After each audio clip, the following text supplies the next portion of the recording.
ఈ వీడియోలో back titration అంటే ఏందో చూస్తాం. ఇప్పుడు నేను కోనికల్ ఫ్లాస్క్లో యాసిడ్ తీసుకొని ఇండికేటర్ యాడ్ చేసి బ్యూరెట్లో ఉండే బేస్తో టైట్రేషన్ చేస్తున్నాను. ఇక్కడ ఎండ్ పాయింట్ వచ్చేసి పింక్ కలర్ రావడం అనేది టైట్రేషన్ ఎండ్ పాయింట్.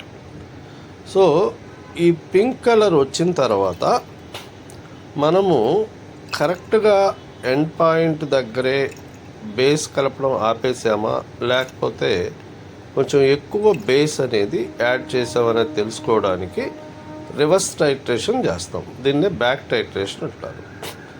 ఇప్పుడు వచ్చిన పింక్ కలరు ఎన్ని డ్రాప్స్ యాసిడ్ కలిపితే డీకలరైజ్ అవుతుంది, అంటే కలర్లెస్గా మారుతుంది అనే దాన్ని బట్టి మనము ఎంత ఎక్కువ బేస్ కలిపామనేది తెలుస్తుంది.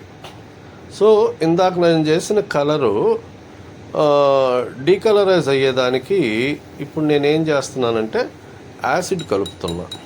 సో ఇక్కడ ఎన్ని డ్రాప్స్ వేస్తే డీకలరైజ్ అవుతుందో అక్కడ అన్ని డ్రాప్స్ బేస్ నేను ఎక్కువ కలిపినట్టు.